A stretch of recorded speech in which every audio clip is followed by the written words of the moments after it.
Hello, BookTube, and welcome back to Jane Austen July, a venerable BookTube event going on 10 years old, where we read and love all things Jane Austen with abandon in the month of July. All of us Janeites. And we are reading Pride and Prejudice here in this battered old trade paperback. We are reading Pride and Prejudice. And we are up to chapter 3, in which, as I hardly need tell fans of the book, Elizabeth Bennet and Fitzwilliam Darcy meet. Not all that Mrs. Bennet, however, with the assistance of her 5 daughters, could ask on the subject was sufficient to draw from her husband any satisfactory description of Mr. Bingley. Mr. Bennet has been to visit Mr. Bingley, this eligible bachelor in the neighborhood, but he won't say anything about it. They attacked him in various ways, with barefaced questions, ingenious suppositions, and distant surmises, but he eluded the skill of them all. And they were at last obliged to accept the second-hand intelligence of their neighbor Lady Lucas. Her report was highly favorable. Sir William had been delighted with him. He was quite young, wonderfully handsome, extremely agreeable, and to crown the whole, he meant to be at the next assembly with a large party. Nothing could be more delightful. To be fond of dancing was a certain step toward falling in love. And very lively hopes of Mr. Bingley's heart were entertained. "If I can but see one of my daughters happily settled at Netherfield," said Mrs. Bennet to her husband, "and all the others equally well married, I shall have nothing to wish for." In the few days, Mr. Bingley returned Mr. Bennet's visit and sat about 10 minutes with him in his library. He had entertained hopes of being admitted to the sight of the young ladies, of whose beauty he had heard so much. Lots of stuff going on here that we don't know anything about. But he saw only the father. The ladies were somewhat more fortunate, for they had the advantage of ascertaining from an upper window that he wore a blue coat and rode a black horse. See, they're looking down at him. They can't see anything except from looking down. An invitation to dinner was soon afterwards dispatched, and already Mrs. Bennet had planned the courses that were to do credit to her housekeeping, when an answer arrived which deferred it all. Mr. Bingley was obliged to be in town, that is, in London, the following day, and consequently unable to accept the honour of their invitation, etc., etc. Mrs. Bennet was quite disconcerted. She could not imagine what business he could have in town so soon after his arrival in Hertfordshire, and she began to fear that he might always be flying about from one place to another, and never settled at Netherfield as he ought to be. Keeping in mind here, just a side note in defense of Mr. Bingley, Netherfield Hall is in the rump end of nowhere. Okay. Pretty countryside, pretty girls, but the rump end of nowhere. Once you've seen London. Anyway, let's move on. Lady Lucas quieted her fears a little by starting the idea of his being gone to London only to get a large party for the ball. And a report soon followed that Mr. Bingley was to bring 12 ladies and 7 gentlemen with him to the assembly. The girls grieved over such a number of ladies, but were comforted the day before the ball by hearing that instead of 12, he had brought only 6 with him from London, and his 5 sisters and a cousin. And when the party entered the assembly room, it consisted of only 5 together: Mr. Bingley, his 2 sisters, the husband of the eldest, and another young man. Mr. Bingley was good-looking and gentlemanlike. He had a pleasant countenance and easy, unaffected manners. His sisters were fine women, with an air of decided fashion. His brother-in-law, Mr. Hurst, merely looked a gentleman, but his friend Mr. Darcy soon drew the attention of the room by his fine, tall person, handsome features, noble mien, and the report, which was in general circulation, within 5 minutes after his entrance, of his having 10,000 a year. Doesn't sound like much, but keep in mind that was an enormous amount of money, and no taxes. Also notice we don't know what Elizabeth Bennet looks like yet. The gentlemen pronounced him to be a fine figure of a man, the ladies declared he was much handsomer than Mr. Bingley, and he was looked at with great admiration for about half the evening, till his manners gave a disgust which turned the tide of his popularity.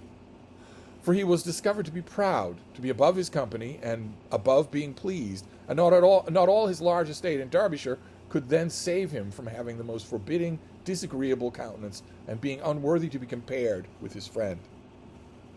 So Mr. Darcy has spent half the evening overawing people, but then the minute they start to listen to him or watch him, he's making bad impressions everywhere. Mr. Bingley had soon made himself acquainted with all the principal people in the room. He was lively and unreserved, danced every dance, was angry that the ball closed so early, and talked of giving one himself at Netherfield. Such amiable qualities must speak for themselves.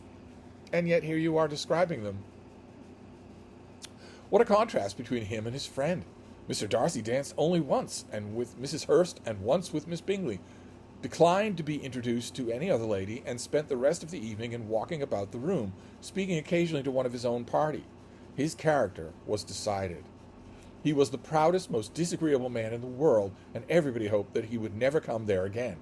Amongst the most violent against him was Mrs. Bennet, whose dislike of his general behavior was sharpened into particular resentment by his having slighted one of her daughters. Elizabeth Bennet had been obliged. Now we get the slight. Now we're told about it, but we're shifting a little bit backwards and forwards in time here. It's easily, wonderfully done, but it's not completely linear. Now we get the slight. Elizabeth Bennet had been obliged by the scarcity of gentlemen to sit down for 2 dances, and during that part of time, Mr. Darcy had been standing near enough for her to overhear a conversation between him and Mr. Bingley, who came from the dance for a few minutes to press his friend to join it. "Come, Darcy," said he, "I must have you dance. I hate to see you standing about by yourself in this stupid manner. You had much better dance." "I certainly shall not. You know how I detest it, unless I am particularly acquainted with my partner. At such an assembly as this, it would be insupportable. Your sisters are engaged, and there is not another woman in the room whom it would not be a punishment for me to stand up with." You can mind, Elizabeth is right there. She can hear. "I would not be so fastidious as you are," cried Bingley, "for a kingdom. Upon my honor, I never met so many pleasant girls in my life as I have this evening, and there are several of them you see uncommonly pretty." "You are dancing with the only handsome girl in the room," said Mr. Darcy, looking at the elder Miss Bennet, Lizzie's sister, which is Jane is renowned for her beauty. Oh, she is the most beautiful creature I ever beheld. But there is one of her sisters sitting down just behind you, who is very pretty, and I dare say very agreeable. Do let me ask my partner to introduce you." "Which do you mean?" And turning round, he looked for a moment at Elizabeth, till catching her eye, he withdrew his own and coldly said, "She is tolerable, but not handsome enough to tempt me, and I am in no humour at present to give consequence to young ladies who are slighted by other men. You had better return to your partner and enjoy her smiles, for you are wasting your time with me." Oh, Mr. Darcy, I believe the internet phrase would be, "Who hurt you?" Mr. Bingley followed his advice. Mr. Darcy walked off, and Elizabeth remained with no very cordial feelings towards him. She told the story, however, with great spirit among her friends, for she had a lively, playful disposition which delighted in anything ridiculous. So she's been well trained by her father, who is much the same way. The evening altogether passed off pleasantly to the whole family. Mrs. Bennet had seen her eldest daughter much admired by the Netherfield party. Mr. Bingley had danced with her twice, and she had been distinguished by her sisters. Jane was as much gratified by this as her mother could be, though in a quieter way. Elizabeth felt Jane's pleasure. Mary had heard herself mentioned to Miss Bingley as the most accomplished girl in the neighbourhood, and Catherine and Lydia, that's the 2 youngest girls, had been fortunate enough to never be without partners, which was all that they had yet learnt to care for at a ball. They returned, therefore, in good spirits to Longbourn, the village where they lived and of which they were the principal inhabitants. "All right, Jane. Good for you to Jane Austen. It's good for you to tell us.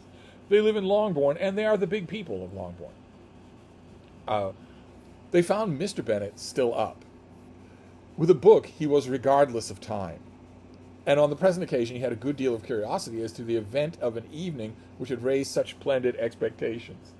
I always find this part funny. Every time I read this, because almost all the people I know who love this book as much as I do are that strange breed of quasi-human creature called an introvert. Almost all the people I know who love this book, if faced with the idea of an assembly outside of Longbourn, would rather stay home in the library and read, and when they're reading, they are regardless of time. They don't regard time.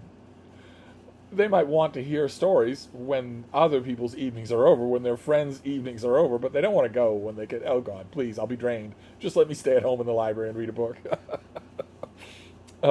He had rather hoped that all his wife's views on the stranger would be disappointed, but he soon found that he had a very different story to hear. "Oh, my dear Mr. Bennet," as she entered the room, "we had a most delightful evening, a most excellent ball. I wish you had been there. Jane was so admired, nothing could be like it. Everybody said how well she looked, and Mr. Bingley thought her quite beautiful and danced with her twice. Only think of that, my dear. He actually danced with her twice, and she was the only creature in the room that he asked a second time. First of all, he asked Miss Lucas, so I was vexed to see him stand up with her, but however, he did not admire her at all. Indeed, nobody can, you know. And he seemed quite struck with Jane as she was going down to the dance. So he inquired who she was, got introduced, and asked her for the next two. Then the 2/3 he danced with Miss King, and the 2/4 with Miss Maria Lucas, and the 2/5 with Jane again, and the 2/6 with Lizzie and the Boulanger. If he had had any compassion for me, cried her husband impatiently, he would not have danced half so much. For God's sake, say no more of his partners. Oh, that he had sprained his ankle in the first dance. Mr. Bennet might have been curious for them to come back, but he doesn't want the blow-by-blow. Oh, my dear, continued Mrs. Bennet, I'm quite delighted with him. He is so excessively handsome, and his sisters are charming women. I never in my life saw anything more elegant than their dresses. I dare say the lace upon Mrs. Hurst's gown... That's too much for Mr. Bennet. Here she was interrupted again. Mr. Bennet protested against any description of finery. She was therefore obliged to seek another branch of the subject, and related, with much bitterness of spirit and some exaggeration, the shocking rudeness of Mr. Darcy. But I can assure you, she added, that Lizzie does not lose much by not suiting his fancy, for he is the most disagreeable, horrid man, not at all worth pleasing. So high and so conceited, there was no enduring him. He walked here and he walked there, fancying himself so very great, not handsome enough to dance with. I wish you'd been there, my dear, to have given him one of your set-downs. I quite detest the man. That is how chapter 3 ends, and it ends with, I won't make this read along, just a sole championing of Mrs. Bennet, but she is utterly delighted. Things have turned out perfectly, and they haven't turned out perfectly through any maneuvering of hers. Jane is lovely, quiet, and beautiful.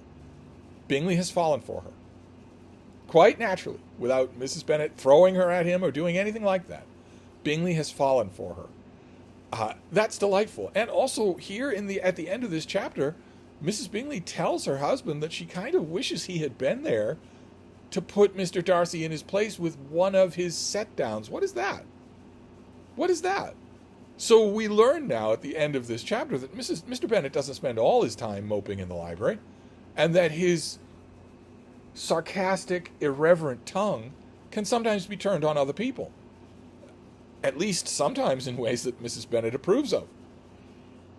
In other words, the narrator wants us to hate her, but there's an easy reading here that she and Mr. Bennet are old friends, that they understand each other, that they like each other's qualities.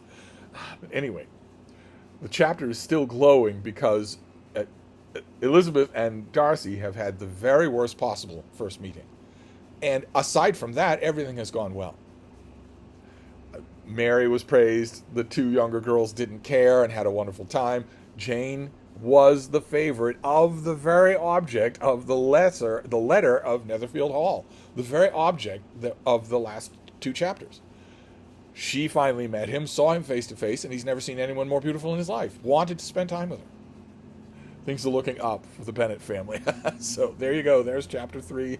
Thank you, book 2.